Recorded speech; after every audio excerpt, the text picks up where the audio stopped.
Here last night, you heard Ron tell his story. Ron White from Los Angeles, California.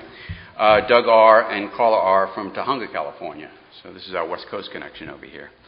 And I'm going to hand it over to Ron.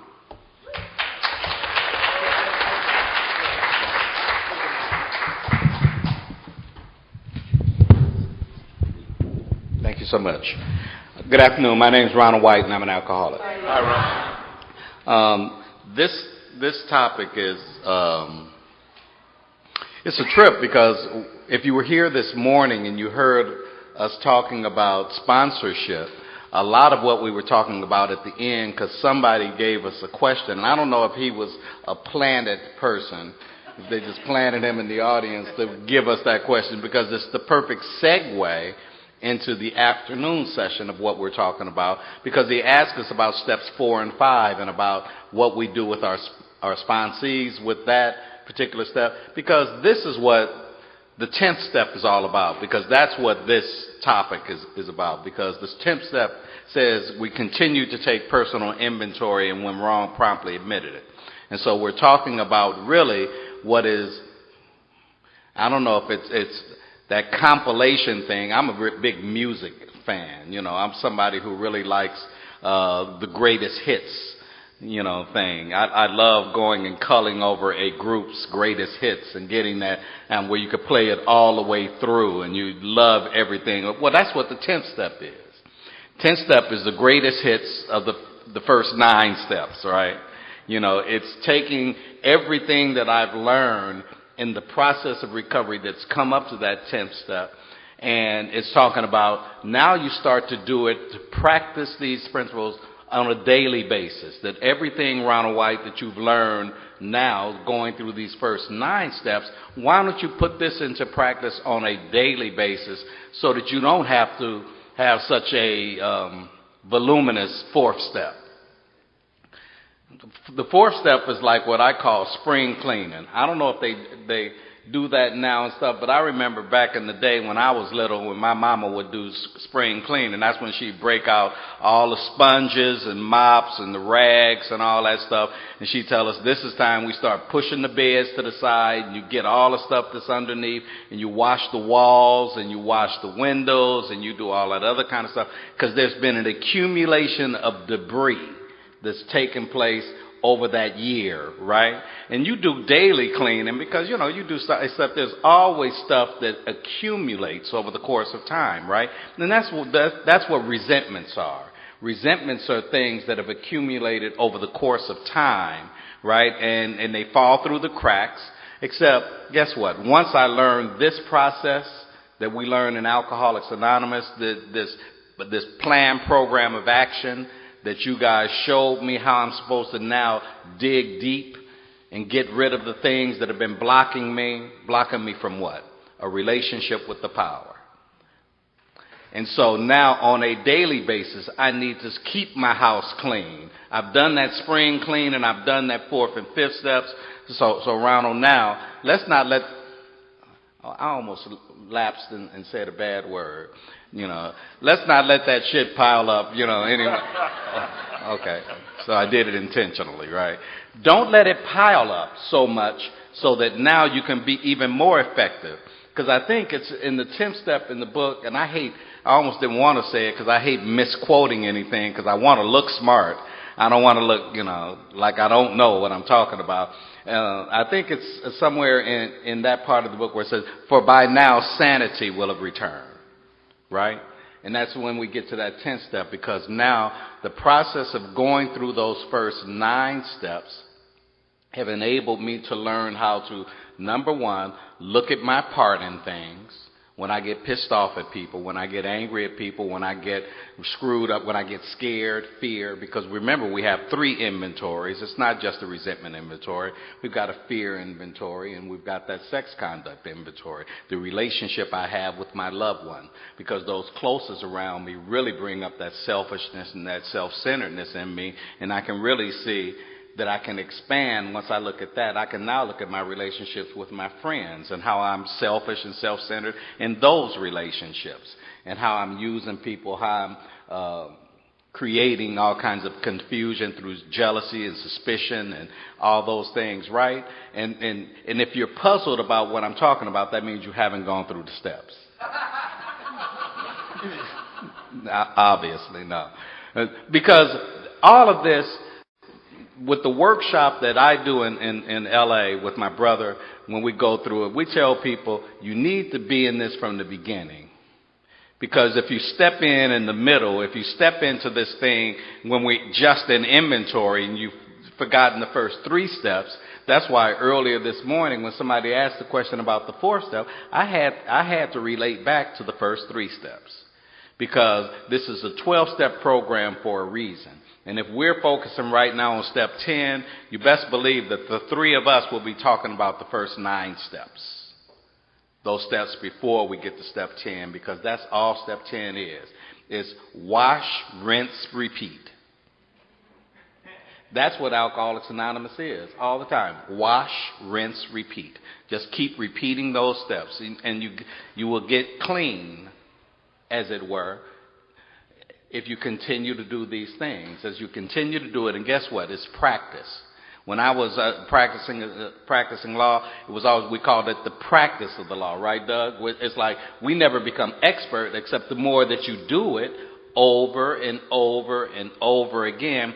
That repetition allows me to get better at it. And now it starts to become an automatic part of who I am. When we take the action that's in those first 9 steps, I continue to see where I'm powerless. I admit powerlessness, step 1. Where I know that I can't do it myself, step 2. That I need some help, some divine intervention. That in and of myself, I don't have the power. I don't know how many of y'all said that you were going to be better, and then as soon as that you're confronted with that situation again, you default right back into that being pissed off. In and of myself, I can't stop myself from being angry. I can't stop myself from feeling fear. I can't stop myself. But we are now connected to a power that if I access it, I can walk through those fears. And I can walk through that anger. That's step 10. We're talking about on a daily basis. Now I can recognize when I'm getting angry at somebody, I can go ahead and I can process, okay, what's the part I play in this? And then I got to call Doug up or somebody and talk to him. Say, man, you know something, I just really acted an ass at the job, and I just really went off on somebody, and I need to, what do you think the next thing? Well, Ronald, why did you do that? I'm looking at step 6. I'm looking at what's my defect of character? What's the reason in me? What did I feel that I wasn't getting or receiving or was a lack of that made me react so much? And then I pray some more in step 7. Just like we did in the recognition of powerlessness in step 1, I pray after I do step 2, that prayer of step 3, well, we pray in step 7 because I can't remove these defects of character. And then once I recognize that, Doug said, Ronald, you need to go and make amends to that person that you've harmed. Not next year, not next week. Do it now. And so on a daily basis, what I start to do now is practice the principles in all our affairs. That's what continuing to take personal inventory means. You can't start the program on step 10. You start the program on step 1. See, you get to 10 by going through the first 9. There's no shortcuts in Alcoholics Anonymous. In order for me to have a solid program of recovery, I need to lay the foundation in step 1. I need to set that cornerstone in step 2. I need to have that foundation stone in step 3. And then I need to start building my spiritual structure, this archway to freedom that Bill likes to make that analogy about in the big book, through which we walk what? To freedom. Freedom from what? The bondage of self. Not the bondage of you. You guys don't put me in prison. I put me in prison. And so that's why step 10, continuing to take this inventory over and over, continuing to practice those amends. See, don't leave that out. Because, see, everybody wants to focus on inventory like that's just the magic thing. And once I do that, man, it's just like I'm home free. No. I got some more work to do. Step 6 and 7 are highly overlooked because they only give that short paragraph in the big book of Alcoholics Anonymous to it. Go to your 12 and 12 with that. Look at that expanded writing on that so that you can get a real understanding of these things in me, these character defects I have, these traits that are normal, but in me, for some reason, they're excessive. You know, that's one of the traits of the alcohol, this self-centeredness, this thing that makes me feel I'm entitled to more than what I'm entitled to. And then I've got to pray for God, please, God, do something with me so that I can be more useful to you and my fellows. And then go immediately out to make these amends. Make that list of people I'd harmed. See, this is the 10th step, doing this on a daily basis. I think I've talked enough for right now. Doug.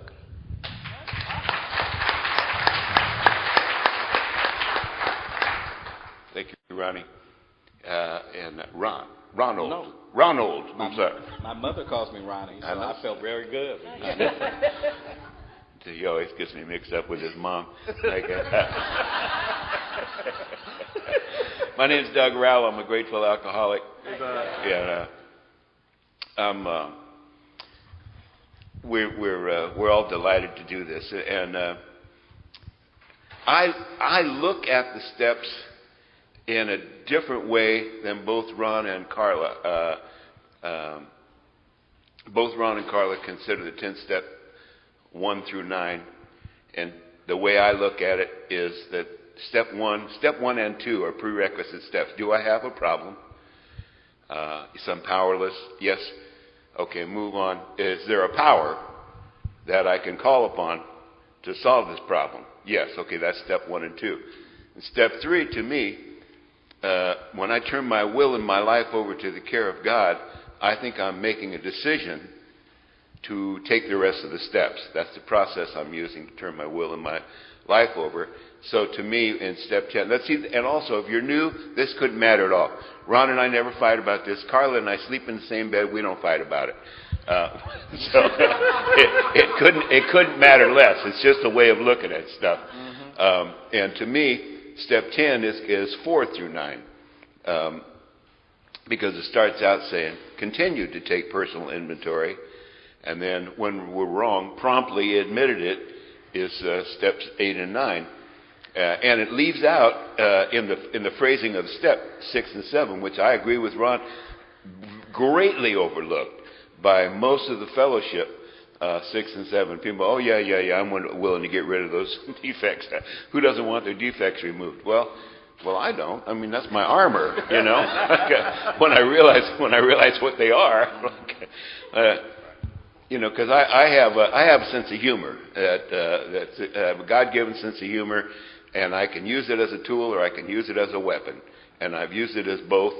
And a lot of times I've had to do a 10th step because I made a room full of people laugh at someone. And I shouldn't do that. You know, so sometimes you can just go up to the person and say, listen, I was really a dick yesterday. I shouldn't have said that.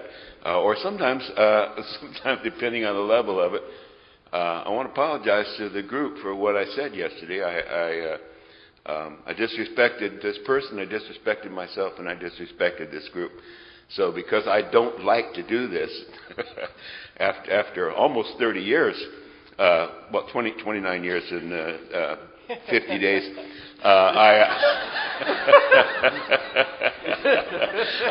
was kidding Ron earlier this morning. He said, now that I have over 30 years, I said, Ron, you have 30 years and 20 days. You know, but we do that. You know, people say, how long are you sober? Well, it'll be a year in November. You know, like, okay, well, we're in August right now, so that's 9 months. So anyway, but when I did my first 4th step, I mentioned this afternoon that this morning that the guy asked to be my sponsor hadn't done an inventory, and he told me that. I was up front, and I decided to keep him as a sponsor, but I got other people to work with me to take the steps. And I got this old guy that we had over 20 years of sobriety, and I called him and asked him when I got to the fourth step, and I was only about 60 days sober, and I called him and I said, I wonder if you could help me do the fourth step. And he said, well, you mean the fifth step.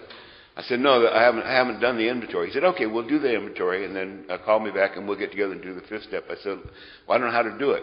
He said, the directions are in the book. And I said, Stan, I read the book. I read the big book, and I read the 12 and 12, and I, I'm not stupid, but I don't get it. And he said, the directions are in the book. Just follow the directions. I said, I hate to admit it, but I tried that. And I really don't get it about Mr. Brown and all that stuff. And he said, okay, you work on engines, don't you? You work on cars and motorcycles. And I said, yeah. He goes, okay, well, let's say you want to take the carburetor off your truck. You use a motor manual? Yeah. Okay, you would never read the motor manual all the way through about the carburetor, put it back on the shelf, and then go take the carburetor off. You look at it, it says, take off these 4 1/2-inch bolts, okay? Disconnect this link, disconnect this tubing, and you get it all, and then you lift the carburetor off, and then you follow the directions how to rebuild it, right? And I said, yeah. He said, do that with the big book, where it says get a pencil and paper, get a pencil and paper. And then follow the directions. And when I did that, it was real easy. And I've heard people say same thing with a cookbook. That you get all the ingredients together, and then you look at the thing, you do this, and you preheat at 350 or whatever, and do that. So the instructions are in there. You don't just read them once and put the book on the shelf and do it. And when you do it that way, when you follow those directions, it's surprising how easy it is. A friend of mine says it took him 4 years to do his first inventory. And then he said, no, well, actually 4 years and 4 hours. I have guys that I sponsor who have done it in 2 months and 4 hours, and other ones that have done it in 9 years and 4 hours. But so the answer is you sit down with a pencil and paper and you follow the directions, and and then share it with your sponsor or whoever, and then in step 6, we've identified these defects that have caused us pain and caused other people pain. My arrogance, for instance, it really all comes down to self usually. But let's say my arrogance. I don't really want to get rid of my arrogance because it's really protected me through my life. But if I'm willing to have God remove these defects, then I can, the next step, humbly ask Him to remove these defects, these shortcomings. There's no difference, by the way, between defects and shortcomings. And God may remove them and may not. He may remove them temporarily. He may put a little fog on them so they're not quite as offensive. My first wife, I told her, I'm having a problem with lust. I'd be in the middle of a prayer on the way to work and looking at some girl's cute butt, and put God on hold, and she was pretty she was pretty comfortable in her own skin, and she said well, just why don't you pray on your knees before you go to work? And I said, well, okay. I said, I was thinking about just asking God to remove my lust. She said, don't you dare. Sometimes people have use for your defects, but my 10th step, the story I like to use as my 10th step example is one time when Carla and I both had over 20 years sober when we got together. So we had some experience living in these steps. And one day somebody gave us an air conditioning unit, a window unit. So we put it in the bedroom to cool off the bedroom. We didn't have anything in the bedroom. So I told her one day, I'm going to put that unit in the window today.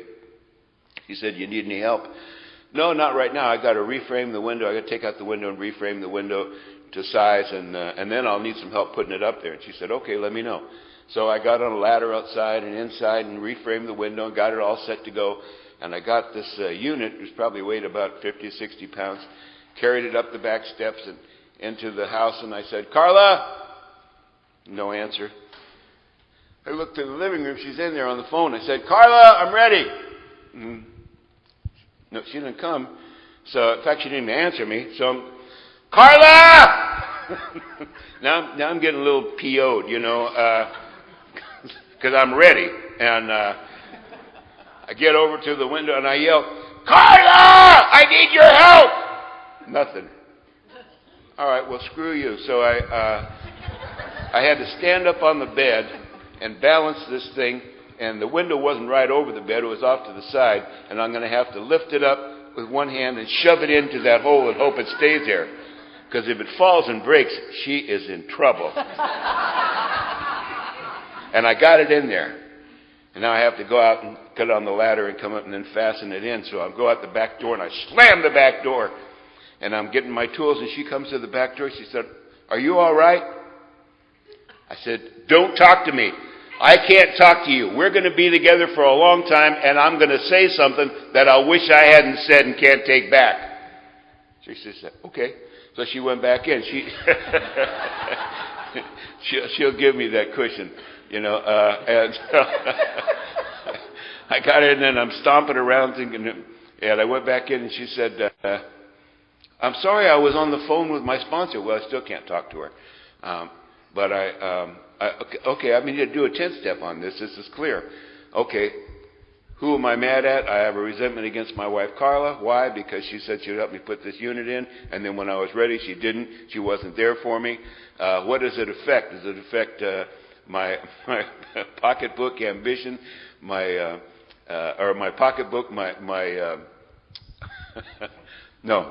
Does it affect my, what's the first one? Well, okay, yeah. Anyway, my self-esteem, my pocketbook, my ambition, my personal relationships, my sex relationships. Self-esteem, absolutely, because I'm obviously not important enough for my wife to keep her word to me. My pocketbook, not so much. My ambition, absolutely, because now I know I can't trust my wife to be there for me when I need her. How about my personal relationships? Yeah, probably. I'm a little pissed off now. If somebody comes to the door, I'm not going to say, "No, thank you, I don't want any." I'll say, "What the hell are you doing knocking on my door in the middle when I'm trying to put an air conditioning in?" And my sex relationship, oh yeah. And security. So I go through all this. What could I have done? Where was I selfish, dishonest? Where was I inconsiderate? Where was I self-seeking?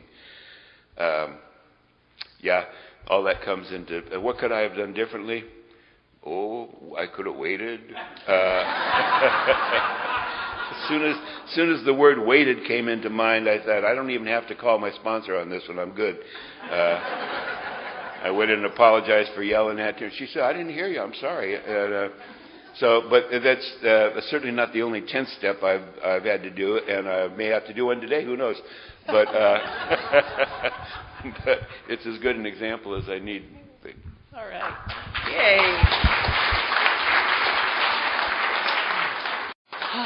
Well, yeah. I think the way I look at this, too, is I see the 10th step as being 1 through 9. And it really, if you're doing an inventory, what I see the inventory as is a map to my own responsibility in my own life. Really, if it's really true, if the spiritual axiom is really true, that if I'm upset, if I'm disturbed, then there's something wrong with me, then I just need to get at what that is. And it's, over time, I've just become a little bit more comfortable and adept at getting to what that, coming back and being willing to see what that is. Because if it is me, I'm the only one that can do something about that. There's not a chapter in the book about what to do when it's their fault. I've looked, and so if the problem is in me, then I can do something about that. So, and I'm just going to say this too. It's really been on my heart because there used to be a point and a reason to say this, but now I think it's gone kind of way off the tracks, and that a lot of us, after a couple of years being in Alcoholics Anonymous, we say things like, "Well, it's not really about alcohol," and oh, come on, in the big book on those 2 pages, they're power packed. First of all, I think that it the way that I see the 10th step, the way I've experienced it, is that it reiterates the first step for me. It says that if I don't establish and maintain some fit spiritual condition, I could drink again. Why? Because alcohol is a subtle foe. It sits there and waits. I will never be in any kind of spiritual condition where I can take a first drink. So I need to remember that all the way down the line, 28 years, 35 years, 40 years, if I'm a real alcoholic, it will always be about alcohol at the bottom, at the base of it. Now, having said that, if all I had to do was just don't drink, then we wouldn't even need to be here today. So there's a lot more to not drinking, but it is always still. That's what's at stake for me as an alcoholic. Otherwise, all this spiritual stuff, we could learn that in church. They talk about that out in the civilian world all the time. You know, so here, to reiterate the stakes, I'm in here because I need to be able to live my life without taking that drink. So that's why I believe it includes the first step, and it reiterates. It also reminds me that there's a power greater than me. Like Ron said, these things begin to block. They're like clouds. They come between me and the sunlight of the Spirit, just like, you know, the moon comes between me and the sun, you know, at different times of the day. So this is the why of it. And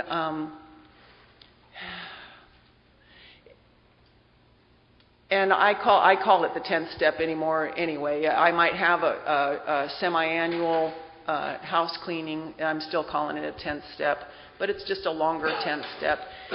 My point being is that no matter how you look at it, whatever it is you're doing, we're still trying to get to the base of my own responsibility in my own life. So I said that there. That said. Also, you know, those 2 paragraphs in 6 and 7 that we get in the big book, I really don't even know if Bill got the gravity of the importance of those steps until way later when he wrote the 12 and 12. You know, I think that because it's always in my consciousness. And like Doug said, you know, to have a lusty moment for somebody appropriate, for your wife, not me, but his other wife.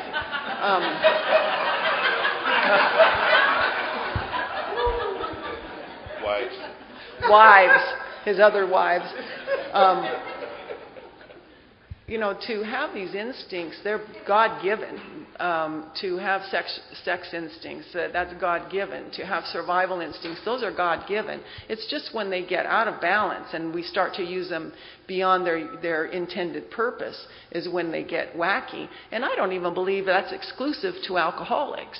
That can be a civilian thing too, but what's at stake again for us is getting out of balance and then ending up having a drink. I don't even believe we're born any more immature or any less capable of civilian, non-alcoholic people of growing up or any of that stuff. I believe that when I started to let alcohol intercede in my life, I stopped having to work these things. I stopped having to take personal inventory. Alcohol did that for me. You know, take the inventory, it's your fault. That's the inventory, you know. And alcohol gave me the illusion that I was okay in so many, and then began to preserve that illusion. So I just, I guess I'm just. We hear so much about, you know, that we're not capable, or we're, you know, I'm always doing. That I'm kind of almost another species because I'm alcoholic, and it's really not the case. And some of us come in here pretty badly damaged, and I know the 3 of us. I've heard their stories, and I know me, and we were pretty badly damaged. But it doesn't mean that we don't get better. And because of this process, because by the time, you know, in steps 1 through 9, I've learned the process once through, and I'm not saying anything that hasn't already been said again. And so when I get to 10 and 11, I'm reiterating and broadening and deepening my experience with the first 9 steps, and getting better at it. And back to 6 and 7 again. A lot of times I can do a preemptive 10th step these days when I'm getting ready to, when I'm in the middle of some kind of intense experience. Like I was working in corporate a few years ago, and my boss was really provocative, very, very difficult. And I would always have to ask myself in the middle, what is it I'm afraid of? What am I afraid of in this moment? Just skip right, not to, what do I resent? And, is it my self-esteem? It's like, what am I afraid of? What am I afraid of losing here? What am I afraid of not getting? And then beyond that, it's not even, after all these years, it's not even material things anymore. It's not, it's more about emotional things, looking bad. It's my pride. It's what other people think. It's that stuff that, I don't have to, when I was new, or when a lot of us were new, we'd take a shower and show up at a meeting and everybody's like, yay, you go, baby.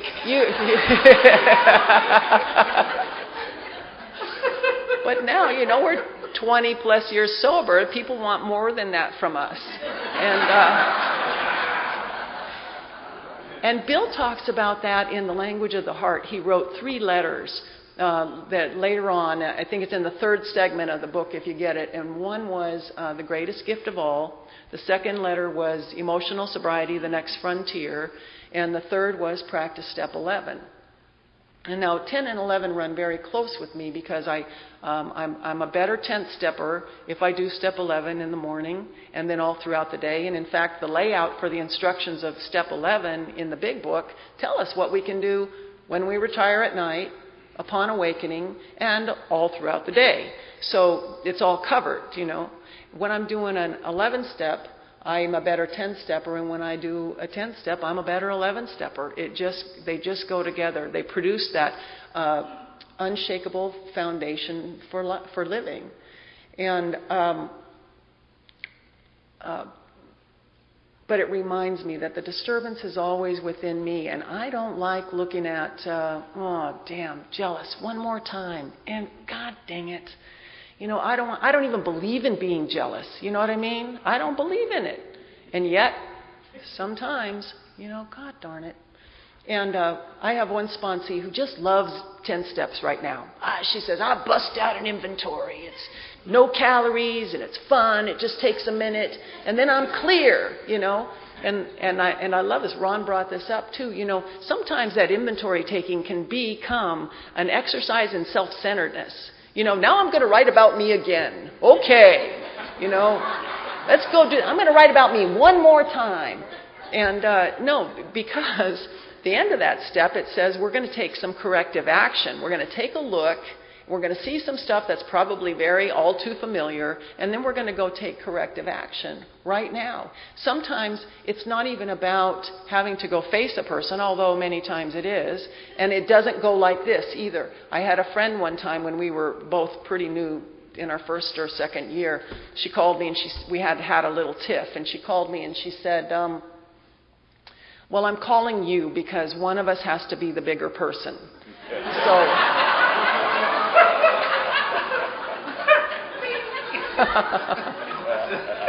So a little clue, that might not work.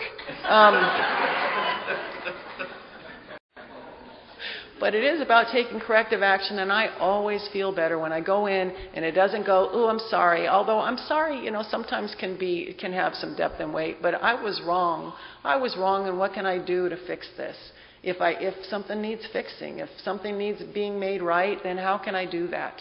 Sometimes I already know what that is. Here, sometimes I don't even need to ask them. I just bring it to them right. We grow up. We don't use that word a lot in AA, but I know it's a civilian term, but it's called growing up. And I don't know about you, but for a long time I didn't want it to be about that in here. I wanted to have some strange, eerie, mysterious illness that I could blame every now and then for my condition. And it's really not it. It's a map to my own responsibility in my own life. And it is so much better and cleaner when I'm practicing this. So I don't really have much more to say. It's all been said, and I probably took up the time anyway. So why don't we open it up for questions? All right, we have a microphone. Clap, clap, clap. Thank you, Carla. There's a microphone right there in the aisle that if someone has a question that they want to pose to any one of us or all three of us, or you have something that you want to contribute on this this particular step and don't talk longer than us. But we're throwing it open because we think this should be an interactive process, and it's better for us, and I think it's better for you if we do it that way. So somebody have the courage to break the ice. I've never been shy. That's one thing I've not been accused of. And you've touched a little bit on this, but as a friend of mine says... Can you're on tape, so you feel free to identify yourself. I'm sorry, I'm Tom, and I'm an alcoholic. As a friend of mine says, I came out of the womb saying I'm sorry because it got me out of a lot of trouble. So I tend not to say I'm sorry. You were just talking about that a little bit. It's the action. That was a real problem in my marriage because my now ex-wife needed to hear that. But everything else in some ways didn't matter until she heard that, even if the action changed. I'm not certain how to word this, but I guess what I'm asking is, how do you learn what that other person needs to correct that action? Because it's not just what I need to make right. It's how do I make it right so that it works for you, or for me at least, it becomes an exercise in how good I am at being sober. I don't know if that made any sense. Yeah, it did. No, that makes a lot of sense. For me, and it sounds like you're talking about the amends process, when that person wants you to say you're sorry or whatever. I know that amends equates to being much more than an apology. An amends is putting the person in the position they were in prior to my injuring them. It's righting the wrong, as it were. It's not knocking the fence down and then saying, I'm sorry. It's, fixing the fence, doing the action. And when I go into amends with individuals that I feel like I want amends for, I tell them why I'm there. I sit down with them. I indicate to them how I intend to make it right. And always at the end, I tell them, is there anything else that I need to do? I open that and give them an opportunity, or is there anything else you need to say to me about this? I always give them the opportunity. I don't just presume, because there are many other ways that I might have hurt you that I was unaware of. I don't think about those sleepless nights I caused you. I might think about the money I stole, but I don't think about how worried you were about me and about how you were staying up, when my mom was staying up all those nights, worried about where's my son, what's happening to him out there, about me being in the back in the garage getting loaded with my friends and stuff, and she's right behind her bedroom and she can't go to sleep. All those things that we're unaware of until, be ready for it when you say, is there anything else? Be prepared, because it's going to come. And I think that as part of that amends process, I need to give them that opportunity. Just like you say for your wife, because I don't always know how I hurt you or what would make it right. That's not opening myself up to be a doormat. It's not giving them a blank check to be excessive in what it is that they require of me to do. But as long as it's within reason, reasonably connected to the harm that I did, then it's my responsibility to do that, because I'm the one that put myself in that position. There was, Ronnie was talking about amends to the mother.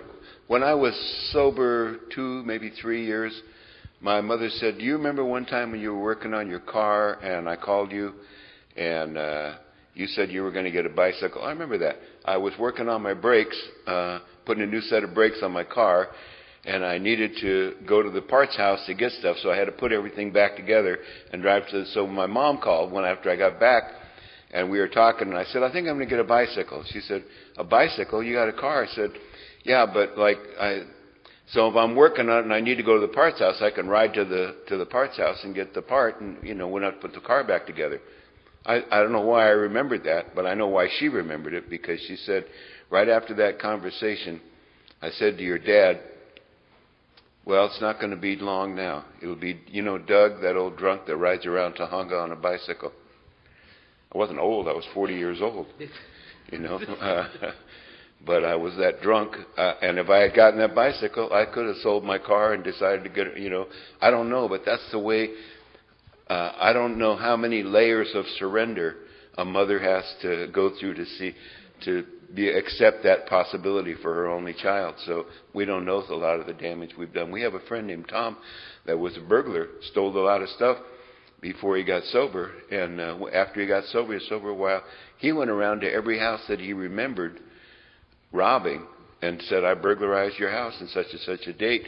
Some of the people had moved. They weren't there. One person, he said, gave him a figure that he knew was too high, but he paid him anyway.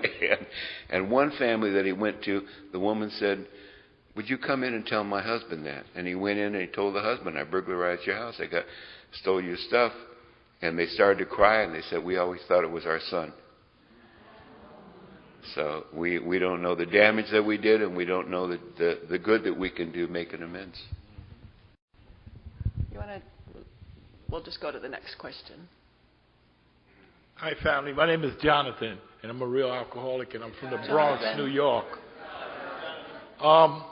Thank you for, displaying on that 10th step. And I'm glad that you added that it's a reconstructive period. Like when we read in the big book where it says the spiritual life is not a theory, it must be lived. And then it goes on further where it talks about 10 or 20 years of drunkenness will make a skeptic out of anyone. And the fact that we don't bow down before anyone but God. It wasn't until I started doing that inventory and doing the restoration work, I looked at my ex-wife, my children's mother, and I didn't really know how much damage I had done. And here it is, I'm sober going on 26 years, and to this day, that woman still would not give me her address, won't let me know where she lives at, and I just have to leave it in God's hand. I've made the amends, but I'm not nobody's doormat, like you said. And the fact that once I did the amends, I said, is there anything else that I can do, to help possibly repair the damage that I've done? She said, how can you do that? There's some things that just have to be left the way it is, and the results are left to God, because what I find, and I find it with some of the people I sponsor, they want the result to be what they want it to be. And it wasn't until I started looking at my own inventory that I truly understood how they felt. Sometimes, after you get some time in the program, you have to go back and look at it from a beginner's eyes. Because we're all kids. We're all little kids still inside. We want to kick the rock and, blame people and point the finger because we're not getting the results that we want. So that's why it's important, like you said, growing up. So thank you. Thanks, John. And the question was, about how long does it take? It takes what it takes. Well, the answer. In the law lingo, it's asked and answered. But I have an experience like that. My former husband he has never, ever, ever wanted anything to do with me or to hear any amends, ever, ever, ever. And that has to be okay. And every couple of, I've had a few sponsors in AA, and every now and then I'd hear a talk given from the podium and of this way big amends that was made, and everybody saying hallelujah, and the angels came down from heaven, and things like that do happen, you know what I mean? They really do. But then so I'd get inspired again, and I'd go back to my sponsor and say, well, maybe there's another way I should go back at it, a different way, and it was always no. And at 15 years sober, I asked for the last time, and I told my sponsor at the time, I'm really tired of this. I keep hearing these big stories, and like you said, I think I had some idea that it was supposed to turn out differently than it was. And he said, for the last time, write a letter. Write it all down, mail it, don't even put a return address on it this time. And he said, send it and be done. And if you're supposed to, and I have had amends stories where many years later I've run into that person and been able to do it. So I'm not dead yet, and neither is he, as far as I know, but it's not today, So and that has to be okay. Sir? My name's Gary. I'm an alcoholic. Hi, Gary. To put the 10th step into perspective, I've got two questions actually. How long did it take you originally to get to step 10, yourself working through the steps the first time? And then after that, how many times have you found it necessary to do a fourth step? You want to start? Sure. Well, I got to my first 10th step. As I shared earlier this morning, I didn't do my first inventory, my first fourth step, until I was in my second year. We started going through the steps with someone who was taking us through it beyond just talking about it at meetings and trying to make it sound like I had done it. Looking at the wall and reading them off the wall and doing all that other kind of stuff, this bogus stuff. Trying to look good in Alcoholics Anonymous and being a pretender in the rooms when not really practicing the principles. And by that I mean not actually doing the action of the steps. And believe it or not, even not doing the steps, oftentimes you can practice the principles of the program. I was still coming. I was still talking to people. I was still telling somebody about different things that I was doing, even though I hadn't written it down, even though I hadn't, and most of the stuff I was talking about was stuff I was involved in the present. I hadn't gone into the past. I hadn't looked at all the stuff that was causing me to do the things that I was doing over and over and over again. So I was in Alcoholics Anonymous for 2 years before I got to inventory.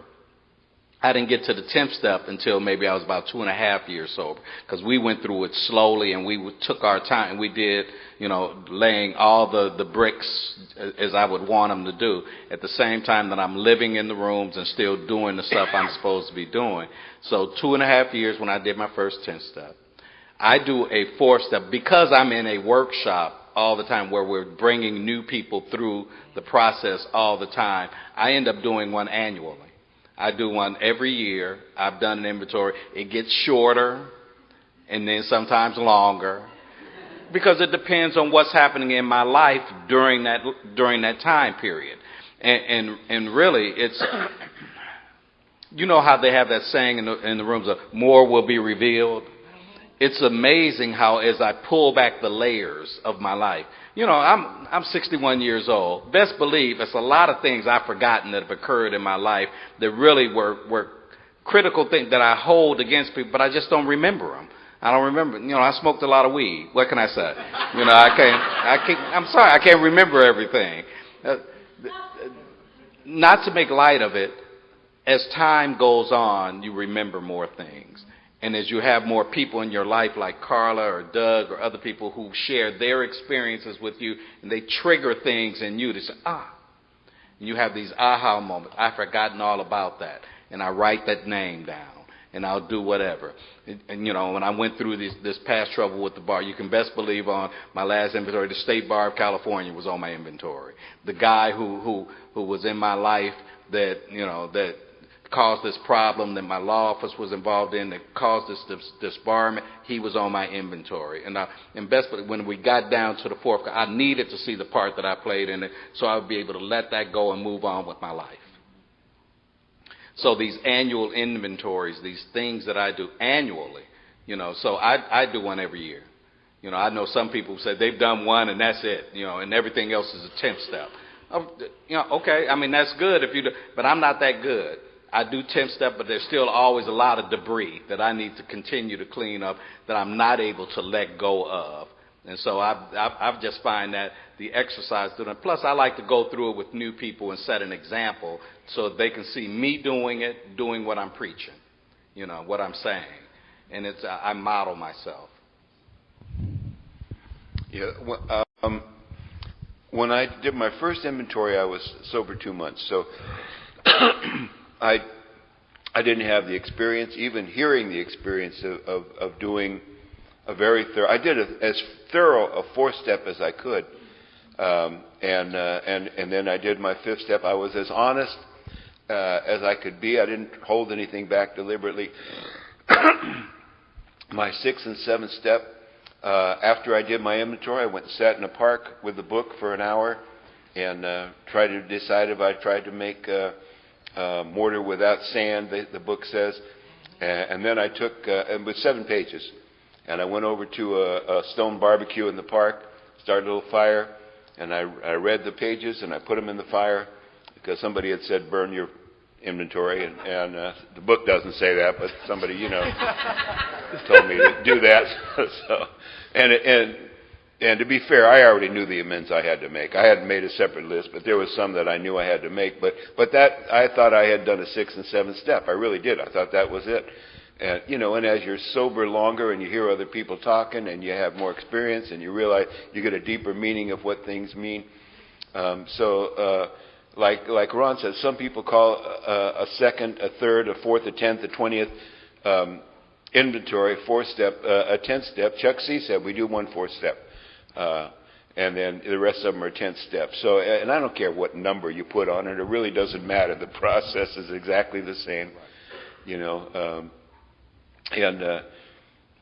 Charlie P. Of Joe and Charlie, I was fortunate enough to do a small big book study workshop with him one time, and where he was leading it, and he said a lot of people call the 10, 11, and 12 the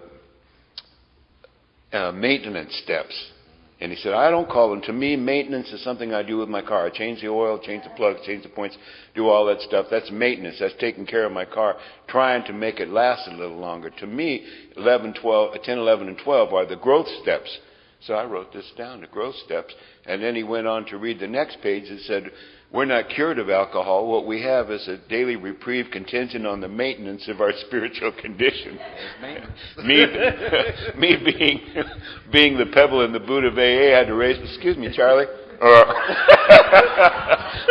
Shouldn't that be a contingent on the growth of our spiritual condition? And he said, well, yeah, they probably should be, but it doesn't. It says maintenance. And so we get into all these little discussions about words, and like I said earlier, it doesn't really matter what number or what word you put on it. The intent of it. That's why our book can be translated into all the different languages that it's translated into. I don't even know if I answered the question or what it was. There you go. Well, and here's something that comes up around with people I talk with all the time, and that is my 10th step looks exactly like my 4th step. My 10th step has 8 columns, and that's because I attached the fear inventory right to the end of the resentment inventory, because it asks me, what am I afraid of? And then if I really want to bring that into 6 and 7 and see what it is I could do differently next time, I just spin that right across. And in my mind, that's the same as what I do in the 4th step. So it's just shorter. There's just less. Now, except in practical application where the 10th step, if we're going to get technical for a second, I guess we are. But the 10th step also, it's about it's self-awareness, not self-indulgence or self-centeredness, but self-awareness. So the practical application being that I can be on my feet in the middle of something or on my way into getting into trouble and be able to go, oh, like a video game. Oops, last time I clicked and I should have held, and then you get to the next level, right? So in that way, I'm just trying to do something a little bit different this time and be awake to that. And so if when I take somebody through the steps, I'm always working with a couple of new people, brand new people. So we're doing that. I think the best way to go through the steps is to take somebody else through them, because it's that process when they're talking about theirs. Oh, and like Ron said, more of mine comes up. It reminds me of things. And even if I've already inventoried that and made amends and done that, it gives me a little bit more clarity. Sometimes it even allows me to be a little bit more forgiving. It gets more into my being and makes me more able to help somebody with it. It just makes me more. The 10th step is about, what does it say? Growing in understanding and effectiveness. If our real purpose is to fit ourselves to be of maximum service to God and those about us, this is the process. And so yes, we're always going to hear 4 and 10, but for me, it looks the same. So I usually forget why people are thinking that it's 2 different things, but it's really the same thing for me. Okay. Something right quick. Just right quick. We know that it's kind of late in the afternoon. Everybody's sitting, trying to be as attentive as possible. If you need to stretch, stand up and stretch, or pace around a little bit, you won't distract us. In fact, it's better for us rather than you fishing or yawning or doing whatever. Because I know it's tough when you except for you, John. John wants to take it to the excess. But if you feel the need to do that and stand up or do whatever you need to do to stay attentive, we appreciate your being here and doing that, because we know that, it's hard when you're just not interacting. So that being said, next question. Thanks. I'm Marshall. I'm an alcoholic. Hey, Marshall. Hi. I've been going to lots of meetings, and I enjoy meetings, but I find that I have a chronic frustration. I'm interested in how you guys deal with this, but old-timers, of which I guess I am one now, in the meetings I go to, sometimes they get very strong personalities and start to dominate the meetings and express a lot of opinions, and then the meetings become kind of a sort of a sorting system between those who agree with the dominant personality and those who don't agree. And it becomes sort of like, it's not really like love and tolerance, It's like judgment and rules and dominance. And, Bill in that article talked about dominance as being the biggest problem for the recovering alcoholic. But I don't know how to deal with it, frankly, without becoming a bigger asshole. Okay. Is that a question? How do you guys not turn into bigger assholes? Oh, how do we not turn into bigger assholes? Oh, okay.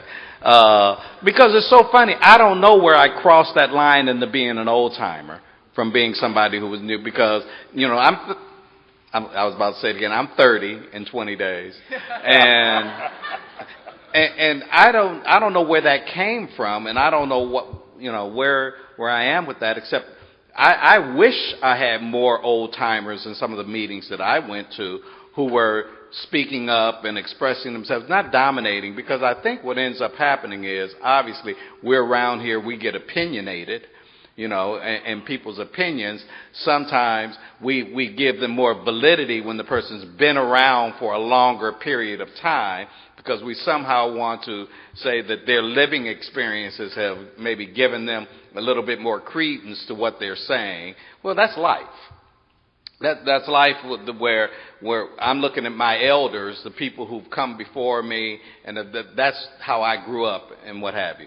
I understand that in Alcoholics Anonymous, it's everybody has to stand on their feet and give their opinions, because as somebody who's been around here a long time, if I see that occurring in my meeting where it looks like somebody's speaking as if they're giving an edict as opposed to sharing their experience, because see, that's what we're supposed to be about, sharing experiences with each other, not giving out proclamations or giving out commands or this, that, and the other. And hopefully that's not, if that's the kind of thing that you're saying is happening in groups, I don't want to be that guy. And I know that I've always tried to show my failings and because I think that we grow more from showing that as opposed to necessarily crowing about our successes all the time and making it look like we walk on water and that I'm very transparent. And I think that's what Alcoholics Anonymous is about our transparency, because we're supposed to try to help the new person by showing ourselves, fully revealing ourselves. These self-revealing accounts, as the book calls them. And so, I'm very hopeful that by my example, and that's the only thing, I don't fight in meetings. I don't like to crosstalk. I don't like to go ahead and down somebody else from there. I get up and I share my experience. And I think that's the most helpful way that I stay out of. I'm not one of these guys that's real active in intergroup or in the service levels and stuff, because my gift, what I bring to Alcoholics Anonymous, is at another level, because for some reason I use my intelligence as a weapon, to put others down or make my opinion. I know that about myself, so I don't engage in that. I try to stay out of that kind of part of the forum, that part of the thing, because I did it early on in sobriety, and people were looking, oh, he the lawyer, so they're going to listen to me, and oh, well, I like that shit, you know, right? And it feeds into my character defects. And so, just in answer to your question, I try to be a positive example of what I believe the program, the way it's supposed to be, which is everybody who sits in the room is as valuable as the next person. That everybody's experience is to be counted, not discounted. And, you know, it's the great thing about AA is it's a group conscience. That means everybody's vote counts as one vote. Everybody's opinion is one opinion.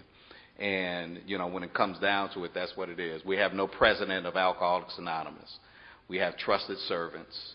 We have people who can, and so just because that you're a so-called old-timer, that don't mean you carry any more weight, even though I respect them. I respect my elders. I respect their experience and all that other kind of stuff, except they don't get to push people around in Alcoholics Anonymous. Yeah, when I was new, there were some old-timers who would correct you in front of the group. I didn't like that very much. They were usually right. Some other ones that would catch you after the meeting, you know, and say, "No, I noticed you didn't put any money in the basket, you know, but you seem to be able to have enough to buy cigarettes." You know, he said, this guy said to me, I know you think you don't put any money in because you don't have anything, but maybe you don't have anything because you don't give anything. And that has stuck with me. It stuck with me, well, till right now. And sometimes, I mean, now I'm 29 years and 50 days sober. And, you know, sometimes I will say to somebody, in my morning meeting, my home group is a morning meeting, meets every day of the year, and there's like 80 to 100 people there every day. And I'll say to somebody, after the meeting starts, could you take your chatting outside, please? And sometimes they get mad. Or I'll say to somebody, do you need to have your phone out? There'll be texting or something during a meeting. And the answer is 3 answers to do you need to have your phone out? Yes, I do. And, oops, sorry. And the other one is, who the hell are you to tell me whether to have my phone out? You know, and so it's just, okay, I'm okay with that. There's a guy, he's still coming to that meeting, and he's sober over a year now. But when he first came in, he's a very high-paid hairdresser, and he's used to people treating him with respect. But he comes into AA, and he's brand new, trying to stay sober. And he had to share one time. I got to say, you know, that people in here are saying the new person is the most important person in the room. But people shush me every day. You don't shush somebody if you don't. It doesn't make you feel like the most important person in the room if people are shushing you. And I just want to remind you of that. So, I'm not a big crosstalker, but and I don't know if this is considered crosstalk, but I had to raise my hand and say, you know, I have shushed people in this meeting. And I have been shushed in this meeting and other meetings since I got sober. And what I've learned is every time I get shushed, it's because I'm talking when I shouldn't be talking, when somebody else is talking. And this isn't AA stuff. It's not in the big book. This is kindergarten shit, you know. If you didn't learn it as a child, maybe it's time to learn it. And, you know, and he didn't like my saying that, and he told me so afterwards. And he, when he took his first year cake, he thanked me for saying that. Thanked me for that and other people who corrected him for things, you know, he was doing. But that's what we do. If we stick around, we don't want to drive somebody out. But if we do drive somebody out, they were looking for a way to get driven out anyway, I think. Yeah. Well, and the thing, too, is, you know, it's so funny. There's just not one right answer to that, because we have to learn how to speak up too sometimes. You know, when we get someone who's in a participation meeting who raises their hand and says, I am so-and-so and I'm an addict. So when do you address that? You know, and how? Now, I've been in meetings and I've been one of the people who, like, inadvertently,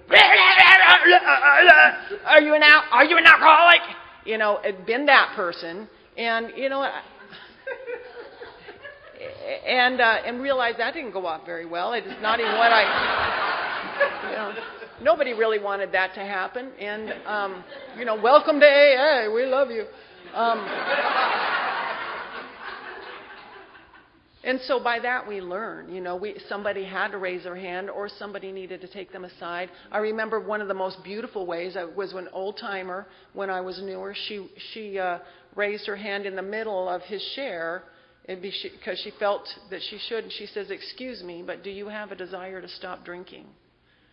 And I thought, okay, even if she didn't get the whole thing out, he stopped and he says, "Well, yes, I drank too." And then it sort of brought him back around. And then we can get the fuller aspects. But I thought that was just really well done. And Bill Wilson gave a talk about the writing of the Big Book way back when, and inside that room he says we fought, bled, and died in those rooms while we were writing that Big Book. Spiritual principles, and they're trying to, they feel like killing each other. And I guess the best example I have, and the last story I'll probably tell is Doug and I started a meeting up in our neighborhood about 4 years ago.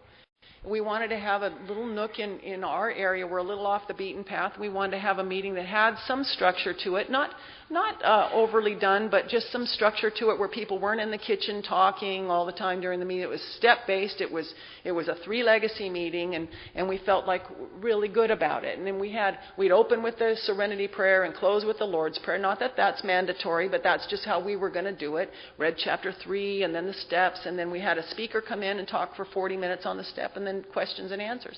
Well, we had a guest leader that time, a lady who came in. We just asked her to chair the meeting, and at the end of the meeting, I had been, I'd become overly focused on having this because it was going a little awry. We had people starting to talk, and we were in the park, so we had a lot of the park residents traveling through. So I was beginning to tighten my grip around how I thought this thing should go. You know what I mean? That might not happen here in Atlanta, but it did there. And so we're at the end of the meeting, and I've just about lost my cookies now, because enough stuff has happened. And I've just become overly focused. I don't even believe in some of this, you know what I mean? But now I'm on a roll. And so at the end of the meeting, the leader inadvertently, she just forgets. She just read, we're going to close with the Lord's Prayer. And just inadvertently, out of habit, started with the Serenity Prayer. Now, we got a couple sentences into the prayer, and I'm like, oh, no, we are not having this. And our Father, our Father.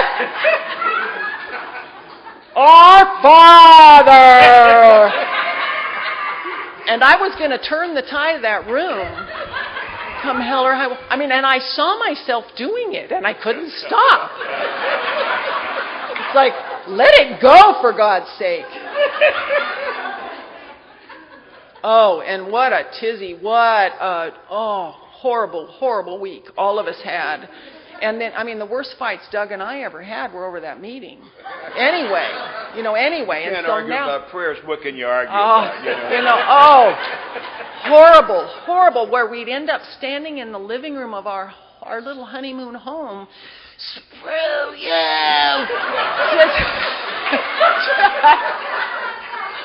I'm telling you.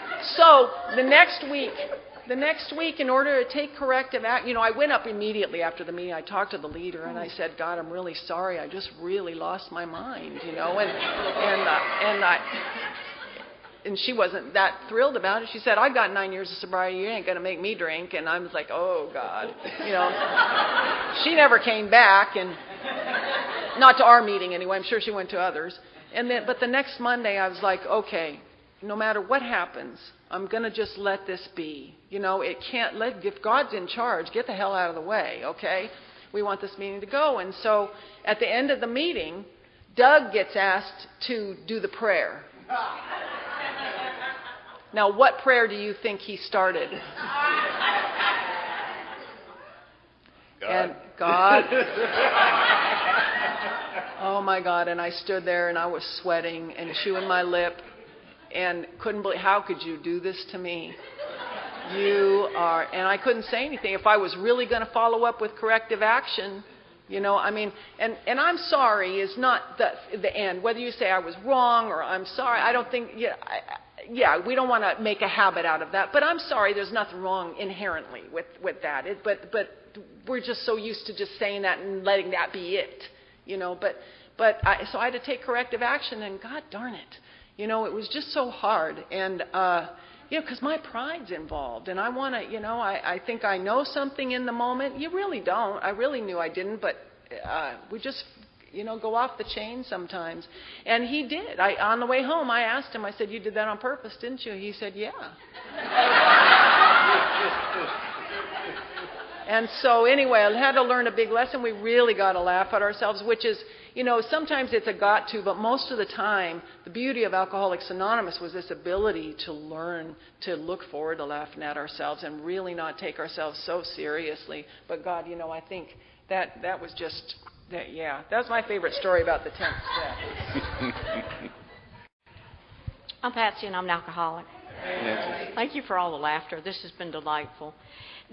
Ron, you started by talking about it's a wash, rinse, repeat.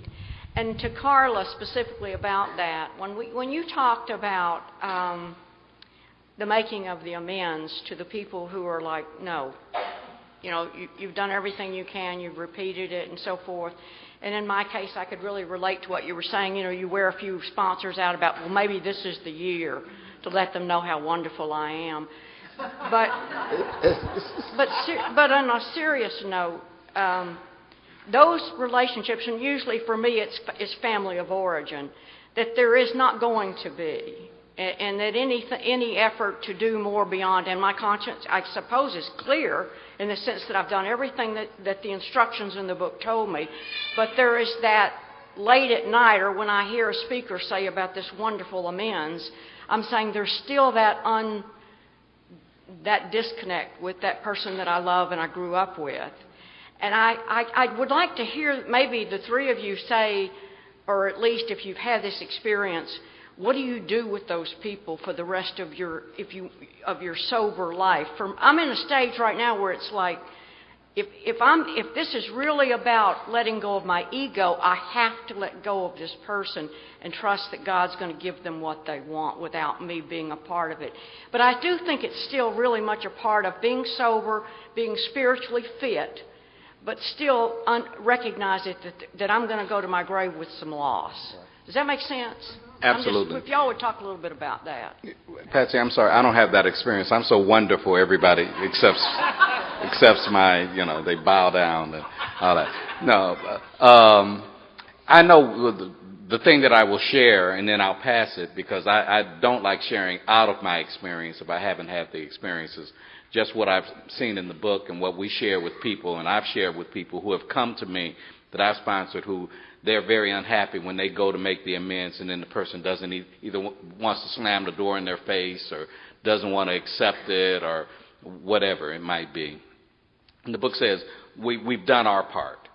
You know, all we can do is make the attempt at making the amends, and then we must leave it be for that other person. If that other person isn't ready to accept it or they don't want to accept it, that may be part of the amends, allowing them to remain. If they want to remain pissed off or they want to remain whatever, I cannot force it on them.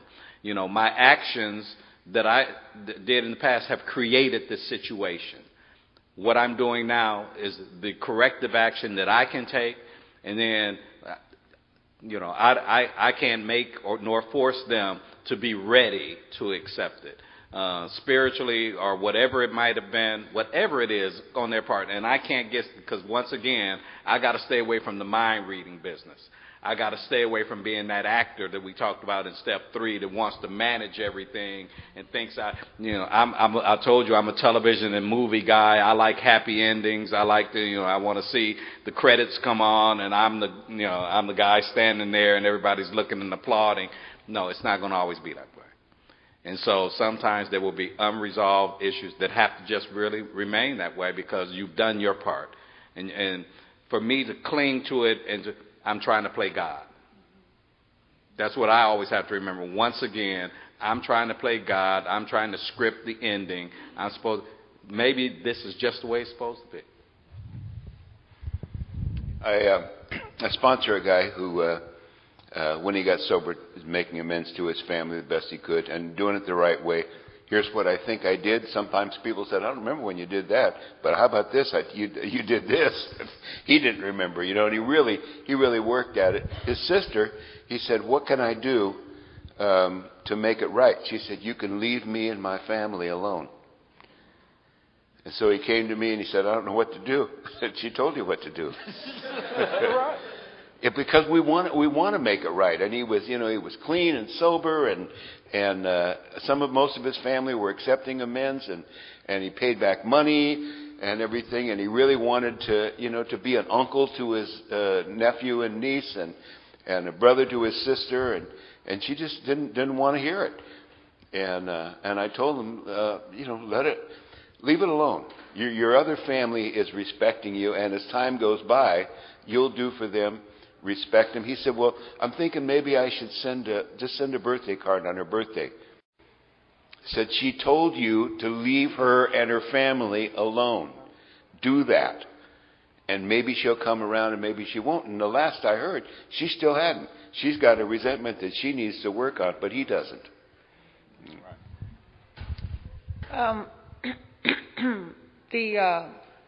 The one thing that came to mind when you brought that up was my dad. There are things that continue to be revealed to me about just the way he sees things. And some of those things I know in my heart that I just really can't do anything beyond what I'm doing about them. I've made amends. We have interaction. We've grown closer over the years. But every once in a while he'll say something to me that tells me that he's still harboring some kind of resentment or feels like he was cheated somehow, and sometimes things I can't do anything about. He said to me the other day, how good it would have been if we had those years, because I started very young drinking, and it was out of his life very early. So, but I can't do anything about that, and so my amends have always been to continue to just grow and be there when I say I'm going to be, so that he doesn't have to worry about me. To put those things right. But beyond that, I just have to pray and watch for the opportunities. When he says there's some kind of gap, if I can do something about that, then I do. But I can't give him years back. I just can't. There's nothing I can do about some of those things. So in that, even to walk around trying to feel guilty about that, I know that there's a program. I know that there's damage done to the people. Sharon Crane says all the time that when an alcoholic gets sober, 10 people sleep better. 10 other people sleep better, but I can't do anything about their reconciliation of the damage done. That is what programs, fellowships like Al-Anon is for, so that they can reconcile those resentments for themselves too. I'm not in charge of their psyche. I can only do what I can do, and really done the best I could, and then it has to sit, has to be okay. And as long as we're alive, though, anything can happen, right? So just stay awake. Closing things, you only have 1 minute. Closing things, stay sober. Thanks for being here, and thanks for having us. Yeah, thanks a lot, everybody.